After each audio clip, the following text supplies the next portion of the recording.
Gardons le calme. Une UMPJ aux allures des CRPPF. En effet, à la suite du témoignage de la sœur Laure, maman Colette en a fait un décryptage afin de dégager les vérités fondamentales et les présenter à Dieu par la prière.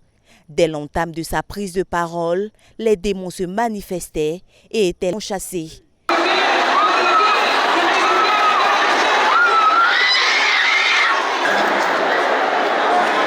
S'appuyant sur 2 Samuel 24, le verset 1 et 1 Chronique 21, le verset 1, elle proclame que Dieu peut te laisser dans une situation pour que tu saches qui tu es.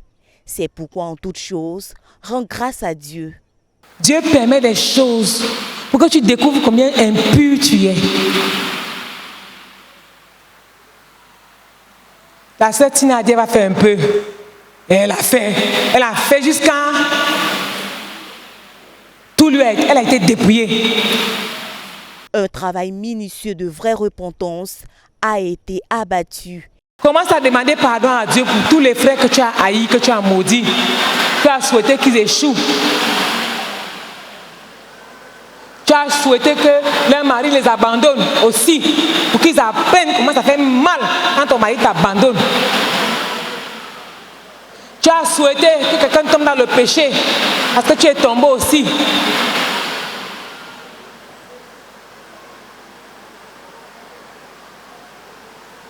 Tu as souhaité que l'enfant de quelqu'un tombe dans le péché comme pour toi est tombé.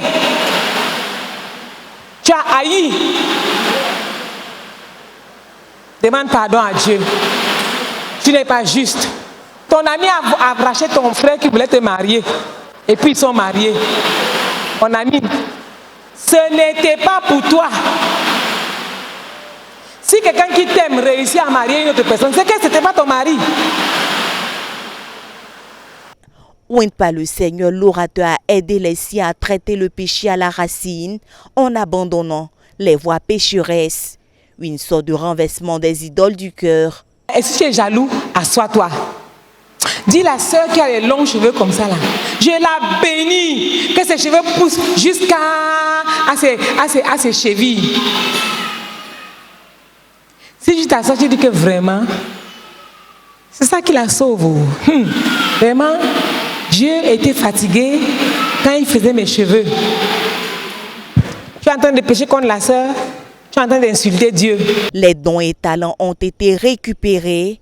Les frères ramenés à leur premier amour et à leur but.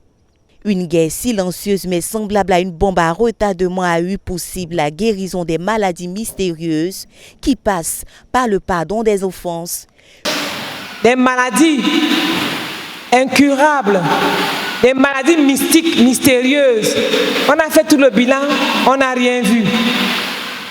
Va pardonner à quelqu'un. Va restaurer quelqu'un. Va confesser ton péché à qui de droit. Et il y a des péchés à confesser à l'église. Et les prières ordinaires sur la guérison des maladies naturelles ont été élevées au Seigneur. Des prières pour arracher les bénédictions volées par l'ennemi et toutes sortes de prières ont été adressées à Dieu. On a assisté à une sorte de CRPPF en miniature.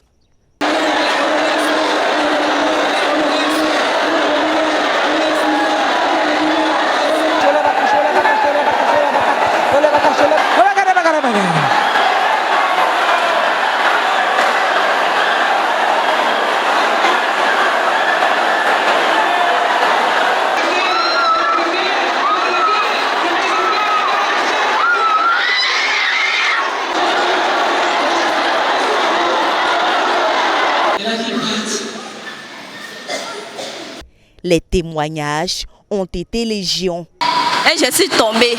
Quand je suis tombée, les frères m'ont amené dehors, ils ont prié pour moi. Et je vois que j'étais dans un cercueil fermé. Et déchiré le cercueil. Et je suis sortie. En toi, je suis tellement contente de cette délivrance. Que l'honneur et la gloire lui reviennent au nom de Jésus-Christ. Amen. Amen. Alléluia. Amen. Moi, c'est la sœur Fakalo Marie. Mon frère, c'est le pasteur Soro de Nyankara. Moi, je veux dire merci à Dieu parce que quand maman a dit qu'on a prié pour arracher tout ce que le diable a pris. Quand je priais, il a arraché, je priais. C'était comme j'ai arraché mon mariage. C'était comme le diable avait pris mon mariage. Donc quand j'ai prié, j'ai arraché, je voyais comme la bague là quittait dans le doigt de la personne qui a pris, comment on appelle ma bague là. Donc c'était comme ça quittait. Donc moi je veux dire merci à Dieu parce que je sais que Dieu même m'a montré c'est lui-même qui avait volé mon mariage. Et puis aussi quand je priais, c'était comme mes enfants aussi, le diable avait arraché parce que quand je suis enceinte, quand il y a couche là, ça ne reste pas. Donc quand je priais aussi, j'ai dit j'arrache mes enfants dans la main du diable. Donc c'était comme quand je priais même, c'était comme j'arrachais, je voyais même, j'arrachais. Donc je vais dire merci à Dieu pour ce qu'il a fait. Donc c'est pour ça que je vais dire merci à Dieu pour ce qu'il a fait pour moi. Amen. Je suis la sœur Oufoué Amoué Rosemond, épouse Niabré, missionnaire numéro 2 à Issia. Je veux dire merci au Seigneur parce que le Seigneur a restauré ma vie de prière. Gloire à Dieu.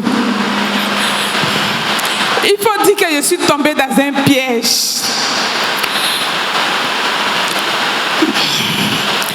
Tout juste l'année passée, après le renversement des principautés, souvent quand je vais sur YouTube, je vois les films chinois, gloire à Dieu. Et un jour je dis, bon attends, je vais voir ce qu'il y a dedans. Et j'ai regardé le film qui fait plus de 2 heures. Gloire à Dieu. Et j'ai commencé à prendre goût. Quand mes enfants sont venus au camp biblique, ils ont suivi le camp biblique où ils disaient il faut te dégager des pièges. Et quand ils sont partis, ils ont commencé à me dire maman, ce que tu fais là, ils disent oh, laissez-moi, je gère la situation. Gloire à Dieu. Et ça a commencé à me tuer. Quand je prends un car, le car ITB dans le son, je n'arrive plus à Issia. Je suis à Abidjan, je tourne à Abidjan. Mais je sais que le Seigneur a dégagé la voie. Il m'a remis sur le champ de mission. Je vais dire merci au Seigneur pour cette délivrance. Que son nom soit béni. Amen. Tendez vos mains vers ici. Fermons le chemin qui mène à la mort. Ramenons-la dans les desseins de Dieu et ramenons-la à la prière. Établissons-la définitivement. Prions ensemble. Des prophéties libérées. Gloire à Dieu. Je suis la sœur Yvette Kouadio. Et je suis missionnaire numéro 2 basé à Pakobo. Mon frère ici, c'est maman Colette Meunier. Pendant que nous étions en train de prier, j'ai reçu une prophétie que je vais partager avec vous. Le Seigneur dit, j'ai ressuscité des cœurs. J'ai ressuscité des cœurs nouveaux. J'ai ressuscité des cœurs nouveaux. Des cœurs libres. Des cœurs libres. Des cœurs. Les cœurs métrieux ont été ressuscités. Les cœurs fragiles ont été ressuscités. Vous êtes restaurés totalement et vous rentrez libre. Amen. Et à la fin, une aire de protection a été bâtie autour du butin arraché des mains du tyran.